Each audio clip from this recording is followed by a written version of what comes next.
ஸ்ரீகுருப்யோ நமः. குருர்பிரம்மா குருர்விஷ்ணு குருதேவோ மகேஸ்வரः. குரு சாட்சாத் பரம் பிரம்மா தஸ்மை ஸ்ரீ குருவே நமः.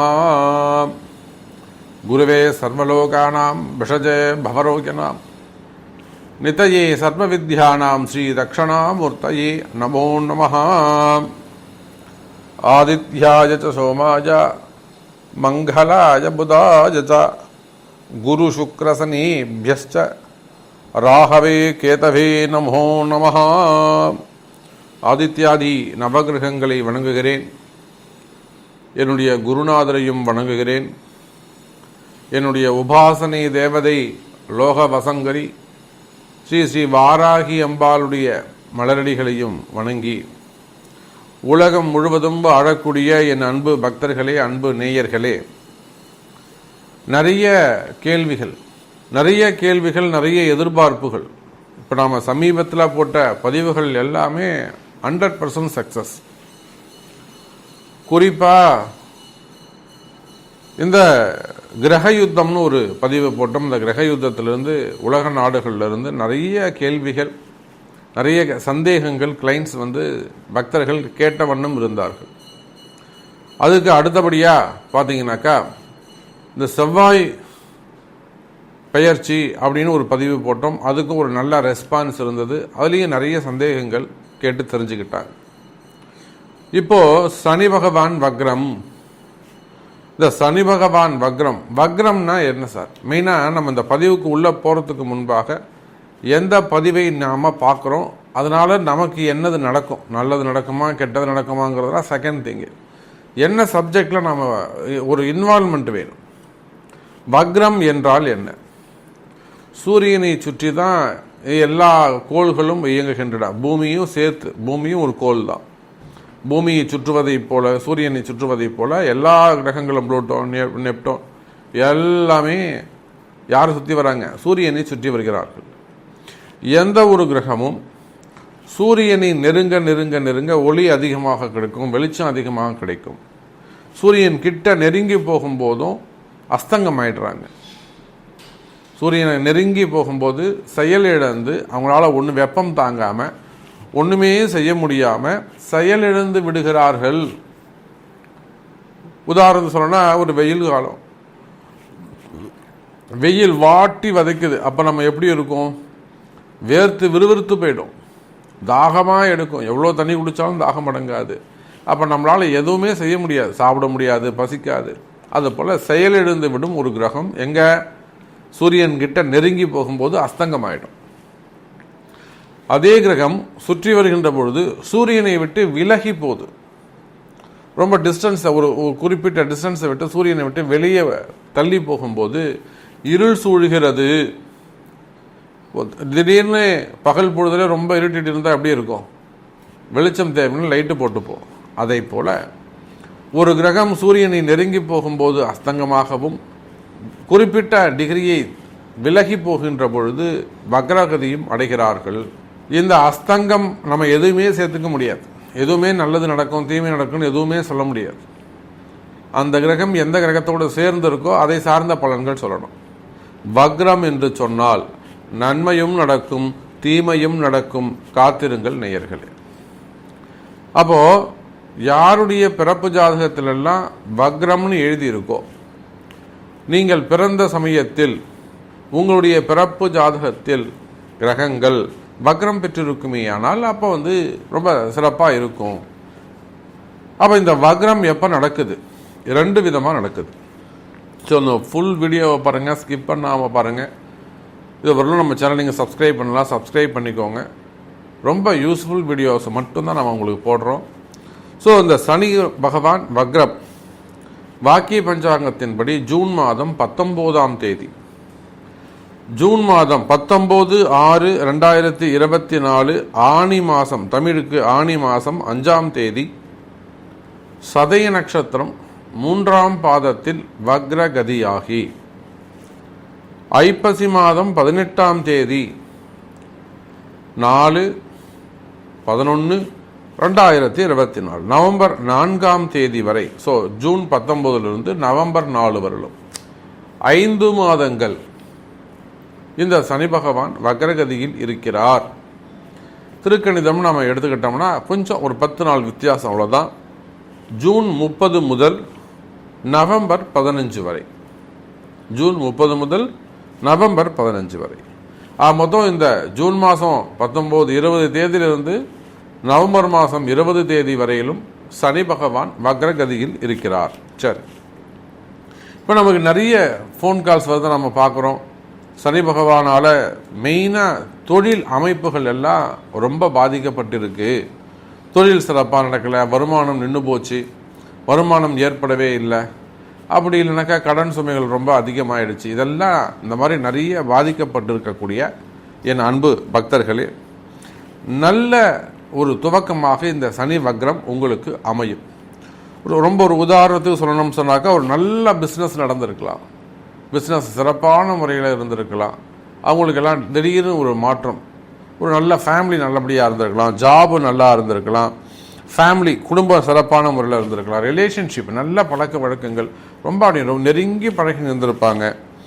அதே போல் நல்ல ஆரோக்கியம் இருந்திருக்கும், அதிர்ஷ்டங்கள் இருந்திருக்கும். இவையெல்லாம் திடீர்னு விலகி போனால் எப்படி இருக்கும்? திடீர்னு விலகிடுச்சா ரொம்ப அதிர்ச்சியாக போயிடும். ஸோ அந்த மாதிரியான பாதிப்புகள். அதே போல் திருமணம், வருமானம், பணம் எங்கேயா போயிட்டு லாக் ஆகிடுறது, போச்சுனாக்கா வேலையில் கஷ்டம், திடீர் மாற்றங்கள், இதெல்லாம் இந்த வக்ரகதியால் நல்லதும் நடக்கும், கெட்டதும் நடக்கும். அப்போ உங்களுடைய ஒவ்வொரு ராசிக்கும் எந்த மாதிரியான பலன் நடக்கப் போகுது, உங்களுக்கு என்ன நடக்கும் அப்படின்னு பார்த்துடலாம் பாருங்கள்.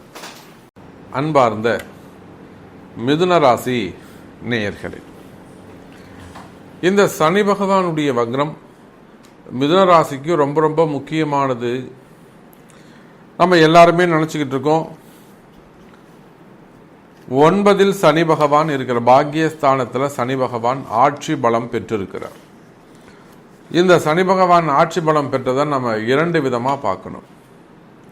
யாருக்கெல்லாம் ஜாதகம் ரொம்ப வலுவாக இருக்கோ, அல்லது ஒரு நல்ல பாதிக்கப்படாத சுப கிரகங்கள் சுபத்துவமான ஜாதகமாக இருக்கின்றதோ, அவங்களுக்கு ஒரு நல்ல தசா புத்தி நடக்கலாம், சப்போர்ட்டான பிளானட்ஸ் அங்கே அந்த குழு அமைப்புகள் இருக்கலாம்.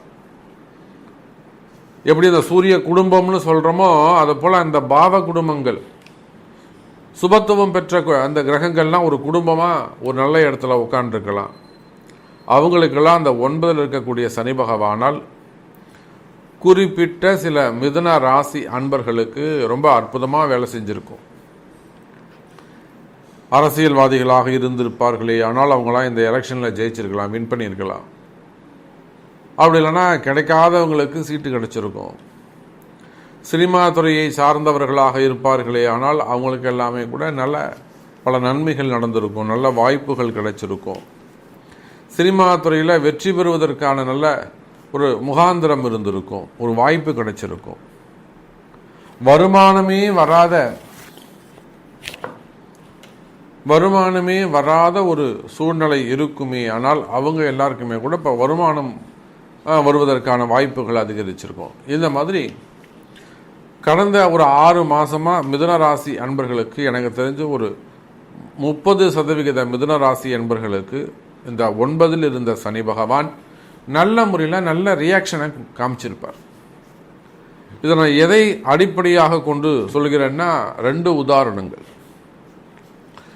ஒன்று, சினிமா துறையை சார்ந்தவர்கள். அந்த சினிமா துறையை சார்ந்தவர்கள் நம்மக்கிட்ட வராங்க, வாராகி இடத்துல வருகிறார்கள். நம்ம கிட்டனா வாராகி இடத்துல வராங்க, நம்மளை நம்பி ஒன்று வரல, அன்னை வாராகியை நம்பி வராங்க. அம்பாளுடைய உத்தரவு நல்ல உத்தரவாக இருக்குது, அவங்களுக்கு ஒரு நல்ல சீக்கிரமே ஒரு நல்லது நடக்கும் அப்படின்னு சொல்லி அனுப்புகிறோம். அதுக்குரிய ஒரு யாக வேள்விகள் பரிகாரங்கள் நம்ம சொல்லி அனுப்புகிறோம் குறிப்பிட்ட ஆலயத்தில். அவங்க நல்லபடியாக அதே போலவே அவங்களுக்கு நடக்குது.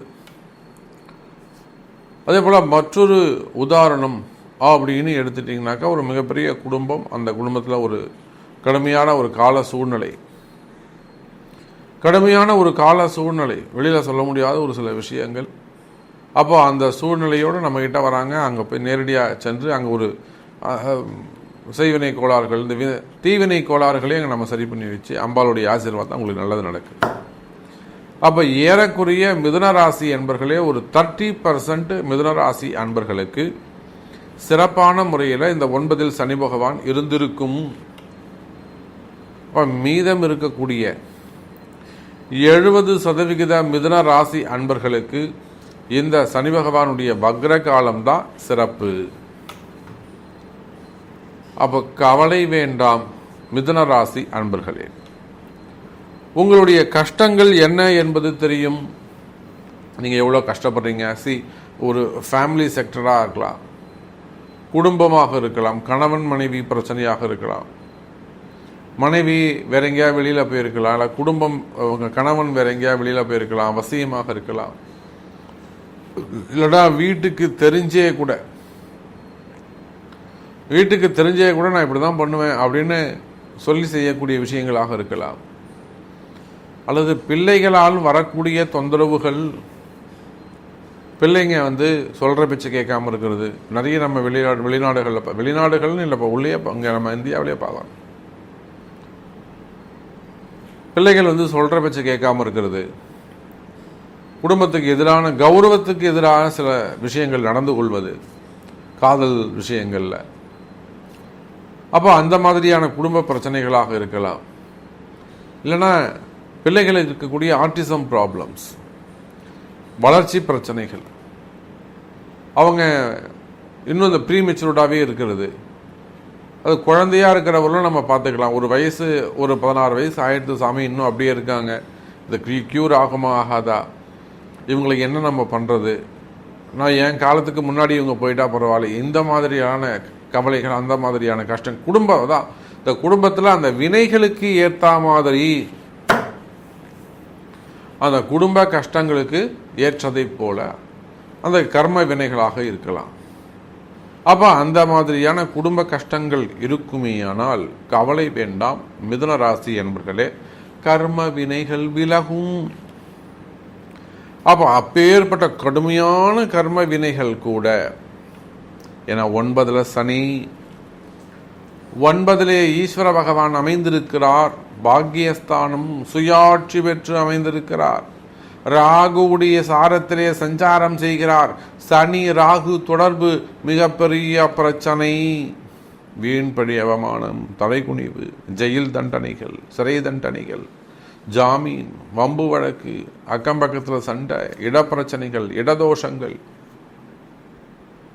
அப்போ சொத்து தகராறுகள், மெயினா தொழில் செய்யக்கூடிய இடங்கள்ல இருக்கக்கூடிய பிரச்சனைகள், தொழில் செய்யக்கூடிய இடங்கள்ல வரக்கூடிய பிரச்சனைகள், பிஸ்னஸ் ரிலேட்டடா, இல்லை கம்பெனி ரிலேட்டடா, ஆஃபீஸ் ரிலேட்டடா, ஒரு இடம் வச்சு ஒரு கடை நடத்திக்கிட்டு இருக்கீங்க, ஒரு சின்ன கடை வச்சு நடத்திட்டு இருக்கீங்க, அங்கே வரக்கூடிய பிரச்சனைகள், ஹவுஸ் ஓனர் ப்ராப்ளமாக இருக்கலாம், இல்லை யாரோ ஒருத்தர் மிரட்டிட்டு போகலாம், இல்லை அக்கம் பக்கத்து கடைக்காரங்களாக இருக்கலாம், தொழில் போட்டிகளாக இருக்கலாம், தொழில் எதிரிகளாக இருக்கலாம்.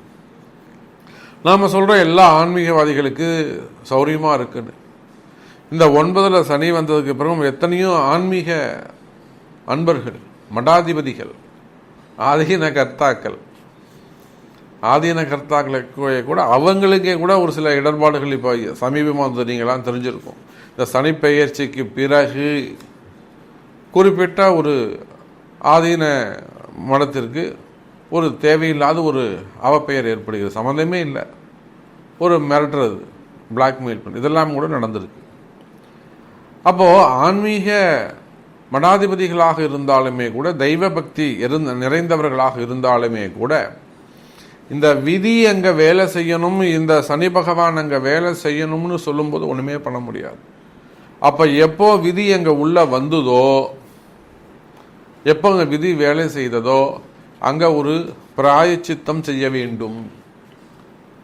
அதை சார்ந்தவர்களுக்கு, அங்கே நெருங்கியவர்களுக்கு நாம் அதை சொன்னோம். அது அந்த மடாதிபதிகளுக்கு காதில் போய் சேர்ந்துதான் நமக்கு தெரியாது, நம்ம அவங்களை குறை சொல்ல முடியாது. இறைவனுக்கு நேரடியாக அடுத்த நிலையில் இருக்கக்கூடியவர்கள், அவங்கள நம்பி ஒரு பெரிய குடும்பம், ஒரு 1000 1200 குடும்பம் அவங்களை நம்பி பொழைச்சிக்கிட்டு இருக்கோம், நேரடியாக மறைமுகமாக. அப்போ ஏற்பட்ட ஒரு உயர்ந்த ஸ்தானத்தில் இருக்கக்கூடியவங்க, பெரிய முதலாளியாக கூட வச்சுக்கோங்களேன், அவங்களுக்கு கூட சில கால தோஷங்கள் ஏற்படுகிறது. அப்போ அந்த மாதிரி எப்போ சனி பகவான் உள்ள வந்துட்டு போறாரோ, காலன் உள்ள வந்துட்டு போறாரோ, அல்லது ஒரு பயம் உள்ள வந்துட்டு போறாரு, அது சனி ராகு தொடர்பு. அப்ப இமீடியட்டா அந்த சனி ராகு தொடர்புக்கு ஒரு பிராயச்சித்தம் தேவை, ஒரு தானம் தேவை. ஏதேனும் ஒன்றை இழக்கணும் அவங்க. அதனாலதான் அந்த காலத்தில் அடிக்கடி மொட்டை அடிச்சுப்பாங்க. ஏதாவது ஒரு விஷயம் நடந்தாலும் போய் மொட்டை அடிச்சுட்டு வந்துடுவாங்க. ஏதேனும் ஒன்றை இழக்க வேண்டும். இழந்தா தான் அந்த கர்ம வினை விலகும். அப்ப இவங்க அந்த மடாதிபதிகளாகட்டும், அதை போல ஒரு பெரிய உயர்ந்த ஸ்தானத்தில் இருக்கக்கூடியவங்க, ஒரு பிரச்சனை வருதுன்னா எதை இழக்கணுங்கிறத உங்க ஜாதகம் பேசும். அப்ப 2 உதாரணங்கள் நம்ம உங்களுக்கு சொல்றோம். அப்போ மிதுன ராசி அன்பர்களே, உங்களுடைய கஷ்டங்கள் என்ன என்பது எனக்கு தெரியும். வேலை செய்கிற இடத்துல இருக்கக்கூடிய பிரச்சனைகள், ஜாப் ரிலேட்டடாக இருக்கக்கூடிய கஷ்டங்கள், வேலை கிடைக்கல, வேலை கிடைச்சாலும் மேட்சாக இல்லை, நம்முடைய முன்னாடி இருந்த ப்ரொஃபைலுக்கும் இப்போ இருக்கிற ப்ரொஃபைலுக்கும் சரியாக வராது, ஒரு நல்ல ரேங்க்கு, ஒரு ப்ரமோஷன் அல்லது சேல்ரி, இந்த மாதிரி ஏதோ ஒரு அன்மேட்சாக இருக்கும். அப்படி இல்லைன்னா சுச்சுவேஷன் மேட்ச் ஆகாது. அப்படி இல்லைன்னா மேக்சிமம் அந்த ஒரு ஹையர் ஆஃபீஸருடைய சப்போர்ட், என்னுடைய பாஸ் என்கிட்ட பேசலை, என்னுடைய மேனேஜர் எனக்கு சப்போர்ட் இல்லை, பிரச்சனைகள் ஓடுது. அப்போ இந்த மாதிரியான பிரச்சனைகளோடு இருக்கக்கூடிய மிதுன ராசி அன்பர்கள் இன்னும் நிறைய விஷயம் நான் உங்களுக்கு சொல்லிட்டே போகலாம். ஏன்னா அந்த 9 இருக்கக்கூடிய சனி பகவானுக்கு தனியாக ஒரு புக்கே போடலாம். இப்போ கேட்கறதுக்கும் உங்களுக்கு பொறுமை வேண்டும், சொல்றதுக்கு எனக்கும் பொறுமை வேண்டும். ஸோ மிதுன ராசி அன்பர்களே, இப்போ 9 இருக்கக்கூடிய சனி பகவான் வக்ரகதி அடைவது மிக சிறப்பு. இதுதான் சொல்ல வந்தேன். அதுதான் இந்த ஃபுல் வீடியோவும் பாருங்க, ஸ்கிப் பண்ணாமல் பாருங்கன்னு நம்ம சொல்றது. அப்போதான் அந்த கண்டினியூட்டி இருக்கும். ஸோ மிதுன ராசி என்பர்களே, இந்த சனி பகவானுடைய வக்ரம் உங்களுக்கு நன்மையை தரப்போகுது. காரணம், 9 இருக்கக்கூடிய சனி பகவான் 70% தீமையை 70% நன்மையாக மாற்றுகின்ற பொழுது, கால நேரமும் கொஞ்சம் கை கொடுக்கும் பொழுது கிட்டத்தட்ட 90% மிதுன ராசிக்கு இந்த சனி பகவானுடைய வக்ரம் நன்மையை செய்ய போகிறது. நீங்கள் எடுக்கக்கூடிய முயற்சிகள், திருமணங்கள், ஸ்கூல்ஸ் வச்சு நடத்தக்கூடியவங்க, மடாதிபதிகள், ஆன்மீகத்தில் ஈடுபட்டிருக்கக்கூடியவர்கள், அஸ்ட்ராலஜர்ஸ், சினிமா துறையில் இருக்கக்கூடியவங்க, அரசியல் துறையை சார்ந்தவங்க, சின்ன துறையில் நடிக்கக்கூடியவங்க, ஸோ எல்லா சப்ஜெக்ட், மீடியா துறையில், மெயினாக நம்ம மீடியா துறையில் இருக்கோம், சேட்டலைட் சேனல்ஸ், அது நியூஸ் சேனலாக இருக்கலாம். ஸோ மீடியா துறைக்கு, பத்திரிகை துறைக்கு, அனைத்திற்குமே இந்த சனி பகவானுடைய வக்ரம் அதி அற்புதமான ஒரு யோகத்தை கொடுக்கின்றது என்பதை சொல்லிக்கொண்டு மீண்டும் வேறொரு அற்புதமான பதிவில் உங்களை சந்திக்கிறேன். நன்றி, நமச்சிவாயம். உங்களுடைய தனிப்பட்ட தலையெழுத்து, சாமி எனக்கு இது நடக்குமா? நீங்கள் எவ்வளோ விஷயங்கள் சொல்லியிருக்கிறீங்க, அதுக்கு 2-3 உதாரணங்களும் சொல்லியிருக்கிறீங்க. பட் நான் இந்த மாதிரி ஒரு கரண்ட் சுச்சுவேஷனில் இப்படி தான் இருக்கேன். என்னுடைய பணம் லாக் ஆகிடுச்சு, பணம் கொடுத்து ஏமாந்துட்டேன், அல்லது நான் வேலையை போயிடுச்சு, வேலை இந்த மாதிரி இருக்கேன் எனக்கு. ஸோ நான் இதுலேருந்து மீண்டு வருவேனா? இந்த கடனை என்னால் அடைக்க முடியுமா? இந்த சுச்சுவேஷன் மாறுமா? இது போன்ற உங்களுடைய கேள்விகள் இருக்குமே. ஆனால் உங்களுடைய பிறப்பு ஜாதகத்தை கொண்டு தெரிந்து கொள்ளுங்கள் என்பதை தெரிவித்துக் கொண்டு மீண்டும் வேறொரு அற்புதமான பதிவில் சந்திக்கிறேன். நன்றி, நமச்சிவாயம். ஜெய் வாராகி, ஜெய் ஜெய் வாராகி.